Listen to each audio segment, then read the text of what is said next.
Esta é a voz. Esta é a voz. Tão bom.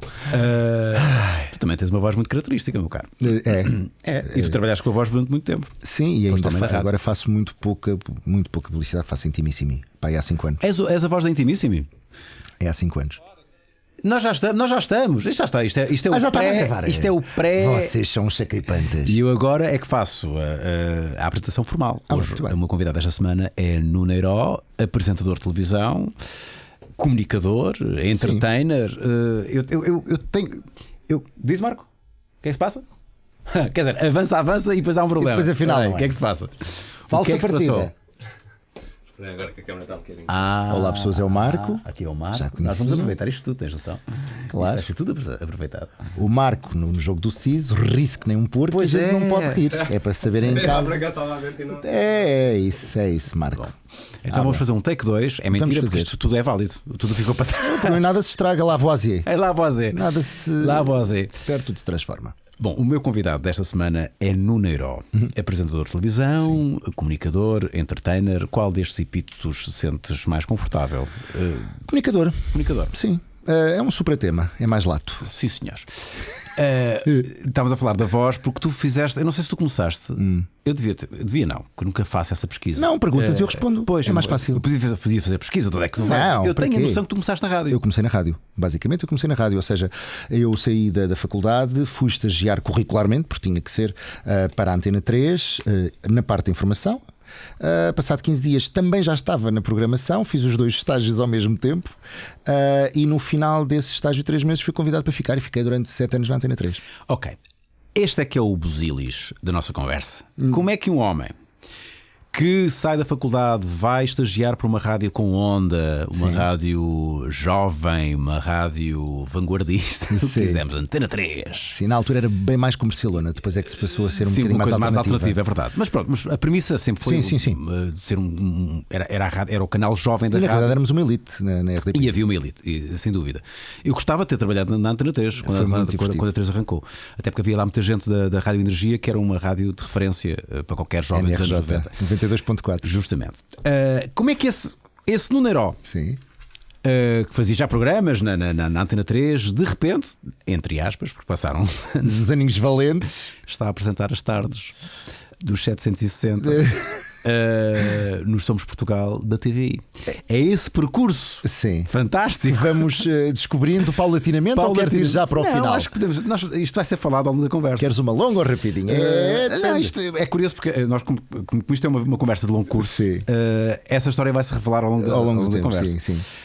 Mas tu, nessa altura, esta é a minha pergunta, a primeira pergunta que vai dar aso tudo mais. Tu jamais pensarias que estarias no lado negro da força?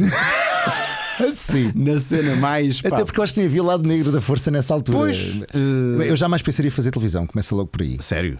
Não tinhas nunca, eu quando estava na faculdade, porque estagiei ali a meio do curso em rádio, fiquei com aquela coisa, eu gostava era de fazer rádio. E portanto, a partir daí o meu feed foi rádio. Quando acabo o curso, nós tínhamos que escolher um sítio para ir estagiar, eu fui para a rádio. Também havia hipótese de televisão, mas eu fui para a rádio. Mas isso nunca sequer chegou a estar nos teus horizontes? Nunca, garanto-te, nunca me passou pela cabeça fazer televisão.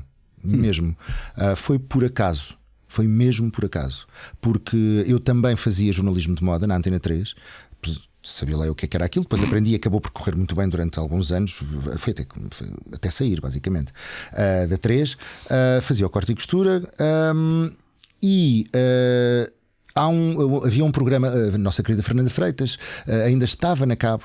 Havia só um canal de cabo, havia vários canais de cabo, mas havia um que era o 21, canal 21. O canal 21, sim, o canal 21. E ela apresentava um programa todos os dias com um convidado diferente, sendo que apresentava aquilo desde 1943, já não tinham pessoas. E já não tinham pessoas a ouvir o meu programa e a produção disse: olha, este caso, vamos falar de moda em televisão, de moda em rádio, que não havia muito. Havia eu e o Pedro Miguel Ramos a fazer. Mais ninguém. E conhecemos. E a entrevista são 21 minutos. Eram 21 minutos. Correu muito bem. E quando a Fernanda vai para a SIC, abre castings para aquele lugar e lembrou-se de mim. E chamou-me. Não fiquei, porque era gordo. Uou! E ficou um rapaz de olhos azuis, claramente. Um rapaz de olhos azuis, muito bonito, que era uma merda. Que era? Depois de ter dito isto que era uma Diz lá merda. quem é, caraças! Não, era um. Ainda existe? Sim, está vivo. Espera aí.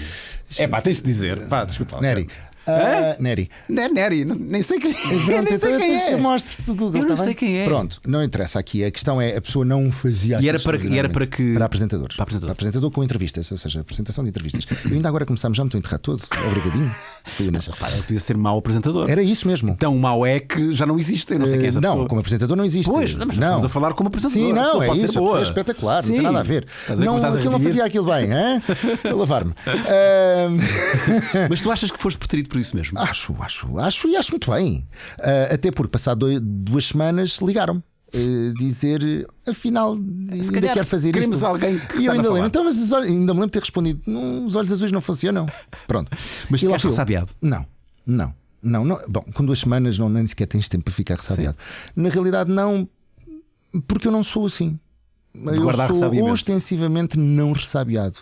Eu não odeio pessoas, não sou um santo. Eu não gosto de pessoas. Mas odiar pessoas daquelas que lhes queres passar a ferro várias vezes por cima e por baixo e com carro para trás. Não, até acho que é só um dispêndio de energia. Sem querer aqui referir outra vez o nome, essa pessoa em concreto não teve culpa de ser escolhida. Nada, culpa nenhuma, até é bonito e então. Pronto. Qual é o problema? E as pessoas que a escolheram possivelmente com o propósito mais. Como se escolhe hoje tanta gente, não é? Pois. Não é? Sim. É isso. O que é que as pessoas querem ver? Pessoas bonitas? Sim, então senhor. pronto, pessoas lavadas. Vamos a isto. Sim, senhor. É uma estética, é uma decisão tão válida como outra qualquer. Até ao ponto em que deixa de ser válida porque não se cumpre os objetivos do trabalho em questão. Acho que deve ter sido isso. Sim. Portanto, fui chamado e lá fiquei. Ainda estava na 3, fiquei na 3, ainda fiz 9 meses de Canal 21. A Fernanda já estava na SIC e havia um programa chamado Catarina Com. Okay. Catarina foi Furtado ainda precursor de muita do coisa, exatamente. Chamava-se fácil, depois passou a chamar Sexta, que toda a gente conhecia. E basicamente houve uma vaga e a Fernanda voltou a lembrar-se de mim, falou com o coordenador e disse: eu acho que tu tens que falar com este gajo. E lá fui eu sem saber para o que é que ia na SIC e ali fiquei durante mais 7 anos, os meus percursos cíclicos de 7 anos, em 7 anos. E foi assim também, por acaso, que a televisão acontece, tanto de uma vez como de outra. Eu realmente gostava de rádio, eu gosto disto. Sim, e não vamos aqui cair no clichê, mas se é clichê é porque é verdade. A rádio é a grande escola para. Eu costumo dizer isso. É inegável. Aliás, eu fui chamado na SIC, se bem me lembro, de um subdiretor de programação que nós tivemos, o Gualdino Paredes, sim. Que tanto eu como a Joana Cruz, na altura, fomos chamados precisamente porque eles queriam ter para uns diretos, uns especiais que estavam a fazer, pessoas de rádio, precisamente por causa do improviso e da capacidade de falar e de encher. E no teu caso, ainda bem que falaste do nome, porque eu não me recordava o nome do programa, Catarina.com. Depois passou a Êxtase. O Êxtase que foi, lá está, o precursor de muitos programas. Sim, o Fama Show ainda é a nível de linguagem técnica, então foi mesmo aquele magazine com aquelas mudança de paradigma, não é? Sem dúvida. E tu estavas lá de facto. Eu acho que fui entrevistado várias vezes. Convidado principal, tu ainda foste convidado principal com a Silvia Alberto. Depois nós eu acho que não, sabes? Eu acho que sim, era eu que fazia as frases. Pois fui, era foi eu a que única fazia as vez. Frases e tu já comentavas as frases. Isso foi para o ar. Tu, a esta hora estão a escrever não sei o quê e eu pus exatamente aquilo que estavas a escrever. Pois é, Rui, é isso mesmo. Era eu que fazia, eu a Joana Cruz. E aceitei porque era a Silvia Alberto, que era uma querida. E o programa era giro. E o programa era giro. Porque eu sou muito avesso a entrevistas. Eu não gosto de ser entrevistado. Também não curtes? Não. Mas gosto de conversas. Isto é que, mas que não existem.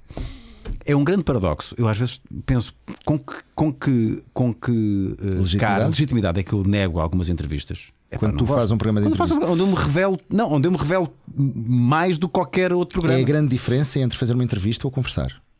Sim.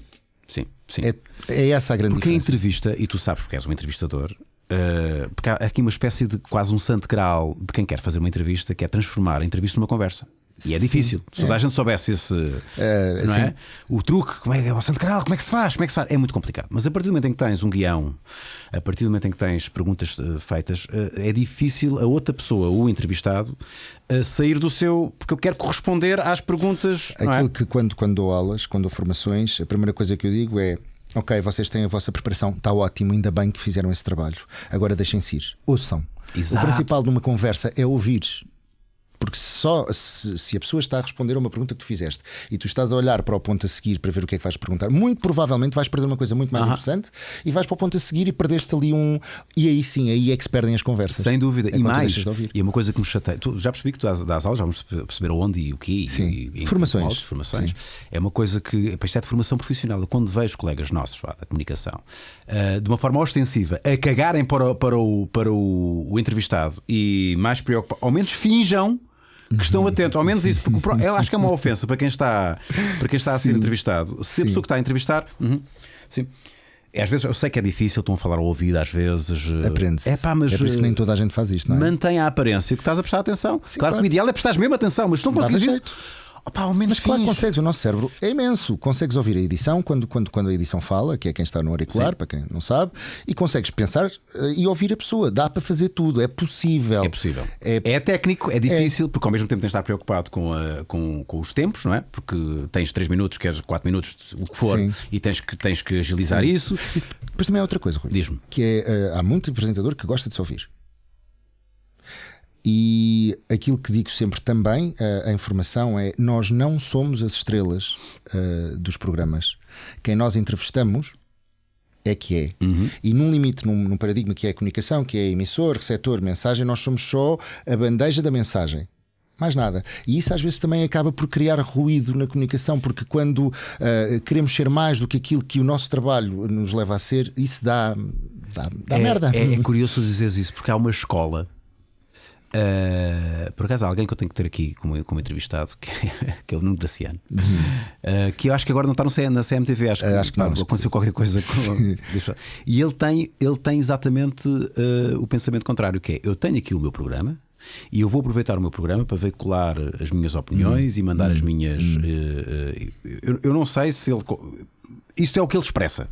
Eu já tive um par de conversas com ele e ele já me confidenciou isso. Se eu tenho a minha opinião, eu acho, de facto, um apresentador de um programa como não tem que ser anódimo, pode ter opinião. Exato, pode ter opinião, mas transformar isso como megafone, esse espaço de poder, a tua opinião se torna o conteúdo do programa, é isso? Eu acho que é errado. Eu concordo perfeitamente. Aliás, já estava a concordar antes disto, que é o que interessa é quem nós temos ali para conversar. Se a pessoa está ali é porque a produção de conteúdos decidiu que aquela pessoa era interessante para aquele tema e trazia alguma coisa. O que pode acontecer às vezes é ter um mau entrevistado, ou seja, pessoas que se enervam porque falam muito bem ao telefone com a pesquisa e depois chegam ali, veem câmaras, luz à ação e ficam, não dizem pão, já aconteceu. E portanto aí sim é bom tu fazeres um trabalho prévio para poderes encher e tornares uma coisa que também me enerva muito, a não ser nestes casos, que é fazer as perguntas muito grandes, não é? E a pessoa já se esqueceu. Eu já fiz isso a uma colega que me faz uma pergunta. A pergunta era tão grande, estávamos em direto. Eu disse: desculpa, já não me lembro da primeira parte da pergunta, importas de repetir?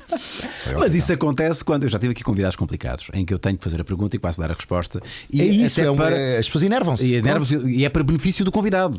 Para ele não parecer básico. Basicamente é isso. Com certeza. Agora, tirando essas que acontece muitas vezes, até porque quando entrevistas real people acontece muitas vezes. As pessoas são muito engraçadas ao telefone, ou antes, quando vais ter com elas, de repente vem a câmara, vem um refletor, vem um peg light, não sei o quê, pronto, morreu. É normal. E aí sim, tu chegas à frente, porque é o teu trabalho chegaste à frente e fazer brilhar aquela pessoa, não fazendo com que o público perceba isso. Justamente. Concordo, isso é outra coisa. Agora, falar por cima da pessoa, só te ouvires a ti e não ouvires a pessoa, isso não é uma entrevista. Tu estás à vontade para falar sobre isto, porque tu já fizeste praticamente tudo na televisão. Quase tudo, até apanhados com o Graciano, precisamente. Fizeste apanhados. É dificílimo fazer apanhados. Eu vou-te dizer uma coisa: é o único formato que eu tenho repulsa como espectador, ok? Reconheço quando é bem feito, é transversal, pega, destaca.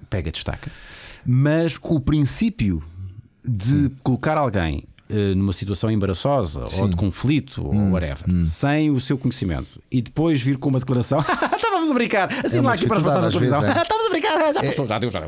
Exato. Já podemos passar. Por isso é que tu tens timings, e eu aprendi isso tudo com o Graciano, que é: tu consegues perceber quando é que a pessoa começa a afinar. Se o apanhado for de conflito, o que se tenta muitas vezes fazer é fazer apanhados fixe, para que as pessoas não se zanguem. Mas mesmo assim, a pessoa vai na sua vida. Nós estamos completamente dependentes pelo humor daquele minuto. Se calhar aquela mesma pessoa no dia anterior ou no dia depois seria outra pessoa completamente diferente. Naquele momento pode não ser. E quando vês que a pessoa se começa a zangar, tu paras o apanhado. Porquê? Porque se a levares até ficar muito zangada, já não te assina nada. Tens pois, que parar ali, mas tem que haver ali uma boa margem de banho-maria. Deixa aquecer. Tens minutos. Tu és um defensor desse formato? Não, e o Nuno, se nos vires, vai corroborar. Eu odiava apanhados. Quando ele me faz a proposta, antes do Nuno ir para a SIC, e este foi o primeiro programa que o Nuno apresentou na SIC, foi comigo, que tivemos 2 anos e meio a fazer isto. Todas as semanas íamos para a rua fazer apanhados. Eu não gostava de apanhados, nem de ver. Depois já não gostava de fazer, que aquilo tinhas que estar dentro da carrinha com um calor, não se podia pôr o ar-condicionado a trabalhar porque vibra e as câmaras estão lá dentro e da bandeira, não sei quê. E depois o Nuno punha-me a fazer apanhados, eu odiava fazer apanhados e ele picava-me, foi um terror. Até que percebi o que é que eram os apanhados. Então, hoje não sou um fã de apanhados, mas consigo fazer apanhados. Se for para fazer, até já na TV também já o fiz. E consigo perceber, pacifiquei-me com o género. Se sou um consumidor do género, não. É que me enervo mais que as pessoas. Mas eu, na realidade, também não sou um consumidor da nossa televisão. Portanto, vamos formar um clube? Clube das pessoas que não veem a televisão. Sim, eu vejo a minha televisão, que é aquilo que as operadoras agora defendem, não é? E não tem nada contra a nossa televisão. A nossa televisão é o que é. A nossa televisão aqui é para as pessoas que gostam de ver. E está bom. E está bom, nada contra. Eu já perdi também, já estou em paz comigo próprio. Eu houve uma fase da minha vida, e nós somos profissionais de televisão, em que eu me rebeliei e passei por todas as fases. Já me frustrei, rebeliei, já fiquei ressabiado, já fiquei frustrado. Hoje estou em paz. Curiosamente, mais em paz fiquei na altura em que já estava em paz, quando tive aqui a Júlia Pinheiro, diretora da SIC, conteúdos da SIC. Como dizia o filho da mãe, exatamente. E é o que é. Sim. E tens que aceitar. Portanto, se não mudas. E felizmente hoje há opções. Não queres ver televisão? Vê a tua própria televisão. E inclusive há opções para nós trabalharmos. Justamente. Se não gostamos disto, podemos sempre fazer outras coisas. Olha aqui o que eu estou a fazer. Este é o exemplo paradigmático. Tu és o paradigma disso exatamente. Lá está um conteúdo que já fizemos e que vamos fazer de conta que nunca fizemos agora. Pois é, já falamos disso. Basicamente, tu foste para mim o paradigma de uma frase do Dalai Lama, senhor que ainda está vivo, e não sei se foi exatamente assim, mas a ideia é às vezes não teres aquilo que queres pode ser o melhor que te aconteceu. Sim, porque te obriga a fazer pela vida. E hoje em dia tu tens uma casa que é tua, onde fazes como queres, o que queres, e és bem sucedido assim. Arranjaste outras alternativas, não ficaste refém nem de visibilidade, nem de fama, nem de dinheiro acima dos 1000 euros, não ficaste refém de nada. Isso é tão nobre como de coragem. Também é verdade que beneficio de alguns fatores. O facto de já ter um background, as pessoas conhecerem, enfim, já ok. Mas fizeste por isso, não foi? Não o pagaste, não o compraste. Não. E se o tivesses comprado também não havia nada de mal. E também, diga-se em boa verdade, tenho ainda uma fonte de rendimento, que é o que me paga as contas, que é a televisão. Entendes? E a televisão. Mas a fazeres aquilo que gostas. Exatamente. A escolheres os projetos onde estás. Pois. Então, isso é um ato de coragem. Eu estou a fazer novela agora e está-me a dar um gozo enorme. E é um privilégio entrar na casa das pessoas e fazer aquela personagem e num formato que é muito nobre, que é a novela, e está cada vez mais bem feito. Mas isso é um ato de coragem.